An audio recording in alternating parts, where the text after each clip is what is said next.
Bienvenidos al mundo de la química. La química, como ciencia de la materia y de los cambios, está presente desde la antigüedad hasta nuestros días en lo que vemos como la evolución de la ciencia y la tecnología.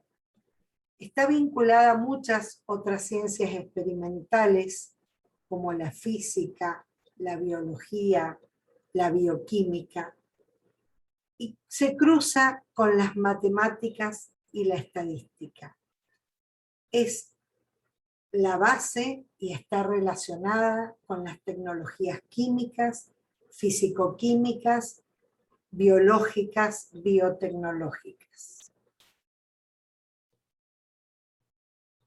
Veremos a la química como una ciencia en 3 niveles, basándonos en el método de la investigación científica. Trabajaremos en el plano macroscópico, en todo aquello que vemos y experimentamos, como son reacciones químicas de combustión, con desprendimientos de gases, cambios de colores, con luz. Así también en este plano es donde podemos realizar mediciones a partir de esas experiencias. El otro plano en que nos referenciaremos es el plano microscópico, lo que no vemos, pero conocemos por teorías, por relaciones energéticas. Son las partículas atómicas, subatómicas y sus interacciones en forma de enlaces. Y también podremos relacionar ambos aspectos con lo que denominamos el plano simbólico, que será la forma en que expresamos esos cambios químicos medidos, observados en el plano macroscópico, modelados o elaborados en el plano microscópico, a través de símbolos, ecuaciones, relaciones y todas las leyes de la ciencia química que pueden expresarlo. A lo largo del recorrido del cursado, vemos que a veces se pone énfasis en uno de ellos, luego en otros, pero veremos que todos simplifican lo que queremos estudiar y nos lo explican. Nos abocaremos a la estructura de la materia.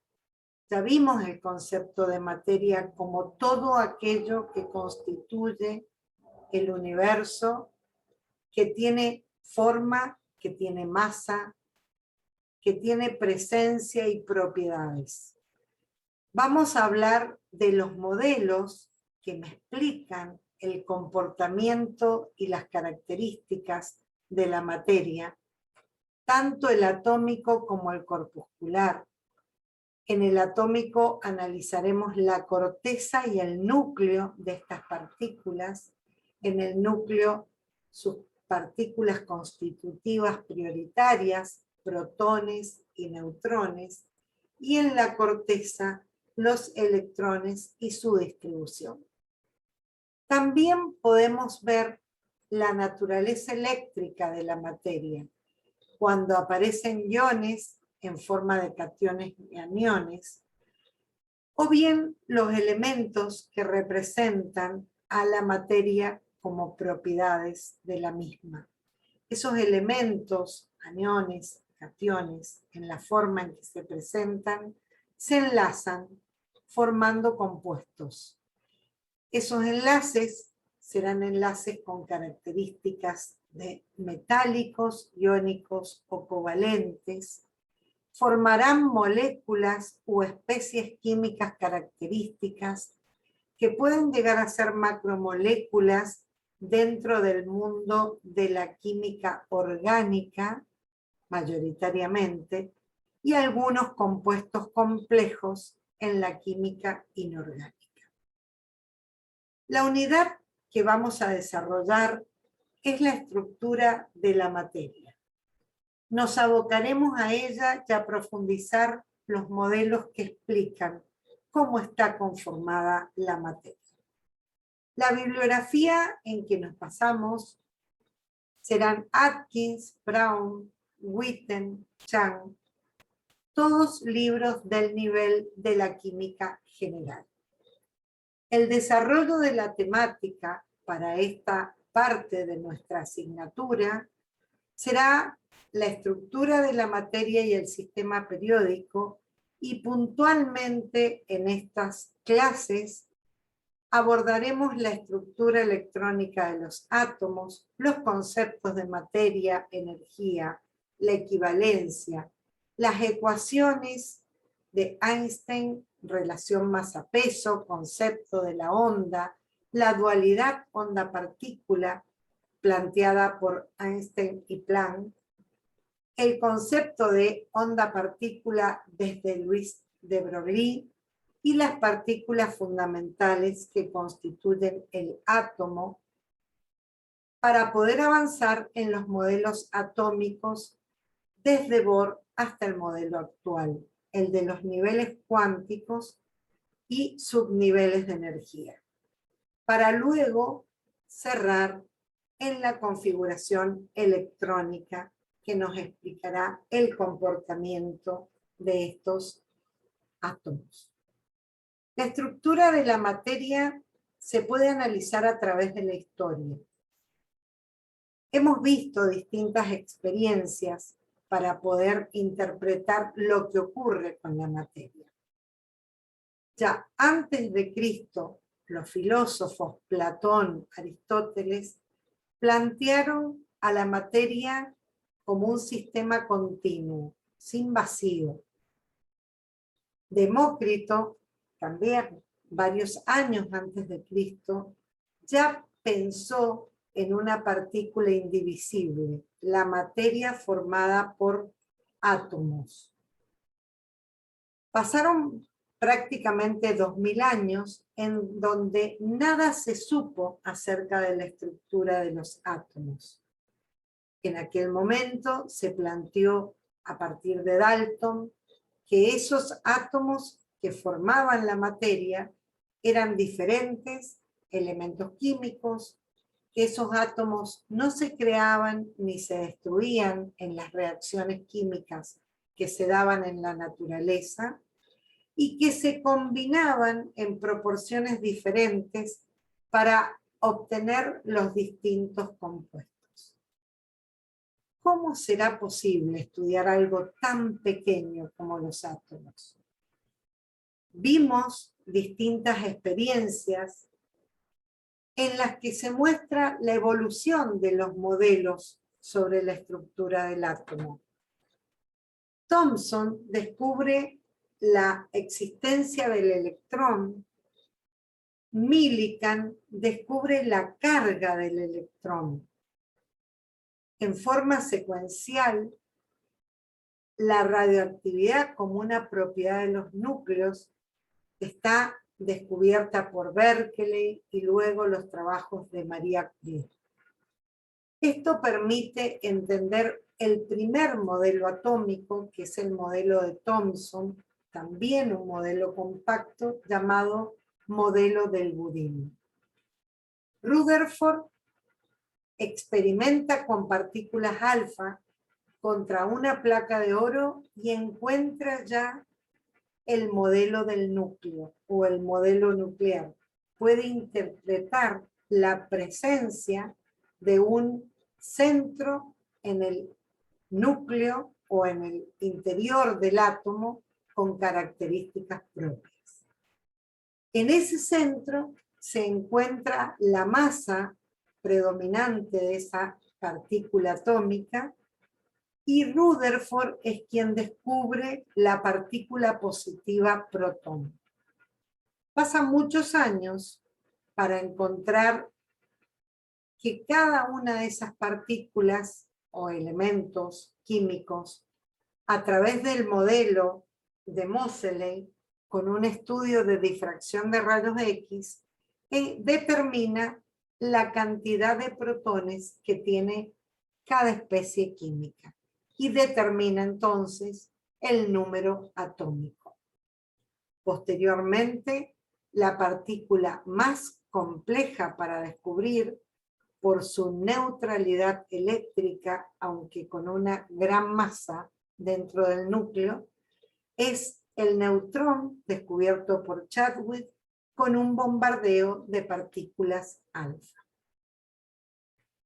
Para seguir analizando la relación entre lo macroscópico y lo microscópico, vamos a definir una escala de masas con las que trabajaremos. Es lo que denominamos escala de masas atómicas. Para esto, en el siglo XIX, se toma a la partícula o al elemento hidrógeno como el átomo más liviano, dándole un valor de masa relativa 1. Posteriormente se adopta la Unidad Internacional de Masa, la UMA, referenciándose a un elemento químico más estable, como lo es el carbono 12, que está en gran cantidad presente en la naturaleza, y se toma como la 12ª parte de la masa del isótopo más estable del carbono 12, se lo nombra o se lo asigna con el valor de una UMA. En este sistema, según este sistema, ahora el átomo de hidrógeno tiene una masa equivalente en UMAS a 1,0078. Esa UMA, ¿sí?, en gramos tiene un valor muy pequeño del orden del 10 a la 24. Es igual a 1,66054 por 10 a la 24 gramos. Y en un gramo existen, o por conversión, se encuentran que hay 0,02214 por 10 a la 23 1. Con esto podríamos encontrar en la tabla que sigue cuáles son las partículas subatómicas de importancia para la química general, como el electrón con una masa muy pequeña respecto de la masa del protón y del neutrón, la masa expresada en UMAS, la masa expresada en gramos y las cargas medidas para el electrón como partícula negativa, para el protón como partícula positiva de igual carga y signo contrario, y la carga nula del neutrón. También esto nos permite, a través de experiencias, estimar lo que hablamos o lo que determinamos como tamaño del átomo. Un núcleo central y concentrado donde se encuentra la masa del átomo, donde se agrupan los protones y los neutrones, en el orden de los 10 a la menos 4 Armstrong, respecto del tamaño global del átomo, en donde están los electrones, o lo que llamamos la corteza y niveles electrónicos, que de acuerdo al tipo de especie química varía entre 1 y 5 Armstrong. Recordamos que un Armstrong es equivalente a 10 a la menos 10 metros. ¿Cómo podemos simbolizar un átomo? El símbolo, en realidad, es del núcleo del átomo. Lo que estamos simbolizando acá es, con la letra X, el símbolo químico identificable, con el número A, el número másico o cantidad de protones más número de neutrones que hay en el núcleo, y el número Z, que es el número atómico, igual al número de protones o partículas positivas que constituyen el átomo. Un ejemplo tomado de la tabla periódica de los elementos químicos puede ser el sodio, cuyo número atómico es 11 porque tiene 11 protones en su núcleo, Y este núcleo mayoritariamente tiene un número másico de 23, lo que nos está indicando que tiene 12 neutrones en su núcleo. ¿Cómo podemos identificar o qué relación tiene ese número de masa con las distintas especies que hay dentro de un mismo elemento químico? Estas distintas especies son núcleos de átomos del mismo elemento que tienen masas diferentes. A estas son las que denominamos isótopos, ya que son el mismo elemento, por lo tanto tienen el mismo número de protones, pero al tener masas diferentes, difieren en el número de neutrones que hay en el mismo. Para sintetizar, los isótopos tienen el mismo Z, pero distinto número de masa. Por ejemplo, el isótopo del hidrógeno o los isótopos de hidrógeno, el más abundante o común es el isótopo del hidrógeno 1,1, que tiene solo un protón en su núcleo, el deuterio o hidrógeno 1,2, que tiene un protón y un neutrón, y un isótopo muy inestable, que es el tritio, que tiene un protón y 2 neutrones. ¿Cómo variará en otras especies químicas las masas de los átomos? Esas variaciones van a depender de qué características tenga el núcleo de ese átomo. Si tenemos una cantidad de especies que nos permita encontrar distintos números atómicos, vamos a determinar lo que llamamos las masas de los isótopos. Las propiedades químicas de un elemento están en general determinadas por los electrones, no por sus núcleos. Sin embargo, cuando hablamos de isótopos, estamos considerando el núcleo de ese átomo. Algunos ejemplos conocidos: el plomo 206, el cobalto 59 o cobalto 60, y algunos otros isótopos famosos, como pueden ser el carbono 14, el nitrógeno 14, etc. ¿Cómo se podrán determinar las masas de los distintos nucleidos? En general, lo que se usa es un instrumento o un equipo denominado espectrógrafo de masas, que me permite, haciendo la experiencia, alimentando con un gas o en condiciones de gas de un determinado elemento, dentro de un tubo con un campo magnético, me permite desplazar a los distintos componentes de ese elemento, y se puede, generando iones positivos, ¿sí? Se puede ver que los distintos isótopos se desvían más o menos en función de la relación E sobre M. Mientras más livianos sean, van a ser los que se desvían menos. La masa mayor va a provocar una mayor desviación y se puede detectar tanto el tipo de isótopo como la cantidad del mismo. Una gráfica o un espectro de masas, por ejemplo, para el caso del cloro, permite determinar la abundancia del isótopo que hay en mayor proporción, prácticamente el 75% o más hay de isótopo 35, y hay un porcentaje bastante menor del isótopo 37.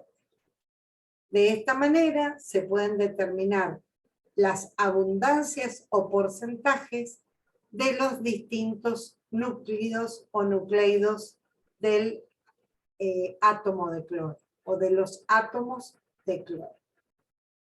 ¿Para qué nos interesa conocer esto? Para poder determinar lo que llamamos masas atómicas promedio, porque el elemento tal cual se presenta en la naturaleza en realidad es una mezcla de isótopos. Se podrá determinar la masa atómica promedio si se conocen las masas de esos isótopos y su abundancia relativa. Para poder luego expresar esa masa atómica promedio en términos molares, podemos trabajar, en lugar de expresarlo en UMAS por átomo, ya que son mezclas de isótopos en cantidades macroscópicas, se puede expresar como masa molar en gramos por mol. Algunos ejemplos de abundancias isotópicas en fuentes naturales. Por ejemplo, el boro tiene 2 isótopos con distinta abundancia y distintas masas expresadas en 1. El oxígeno presenta 3 isótopos. Para poder conocer su abundancia hay que experimentar y la masa atómica en unos. El cloro presenta 2 isótopos determinantes, el uranio 3 isótopos y hay muchos más elementos que presentan determinadas cantidades de isótopos. ¿Cómo se puede calcular esa masa atómica promedio? En realidad, nos interesa primero conocer la abundancia, que será el número de átomos de un isótopo X dividido el número total de átomos en la muestra y multiplicado por 100. En el caso del cloro, el cloro 35 presenta una abundancia del 75,8% frente al cloro 37 con una abundancia del 24,2%. Lo que necesitamos también son conocer las masas de esos isótopos, que no son exactamente 35 ni 37, son valores cercanos en UMAS. Cada uno de esos isótopos multiplicado por su abundancia y sumados, referenciados al 100, nos van a dar el promedio o la masa atómica promedio que nos interesa conocer y que son los valores que encontramos en la tabla periódica, asignados a cada elemento. Hay algunos temas interesantes para investigar alrededor de los isótopos, como qué es la isotopía, el agua pesada, como agua formada por el hidrógeno en forma de deuterio, el carbono 14 y su tiempo de desintegración y sus usos, cómo fue el asesinato de Yasser Arafat con polonio 210, un elemento radioactivo que le fueron incorporando a su organismo y a su cuerpo, y también podemos investigar el uranio natural y el uranio enriquecido. Ahora vamos a calcular un ejemplo que tenemos en la guía de nuestro práctico, se los dejo planteado, que en la naturaleza hay 3 isótopos del magnesio. Tenemos datos del isótopo 24, del isótopo 25 y del 26. La mayor abundancia la tiene el isótopo 24, pero son importantes en porcentaje las abundancias del isótopo 25 y del 26. Aplicando la ecuación que vimos previamente, tendremos que multiplicar la abundancia por la masa en UMA de cada isótopo, sumarlos, dividirlos por 100 para encontrar el valor de la masa atómica promedio, que es lo que aparece en la tabla periódica. Hasta acá hemos terminado con la primera parte de este tema. Muchas gracias y continuaremos en la próxima clase.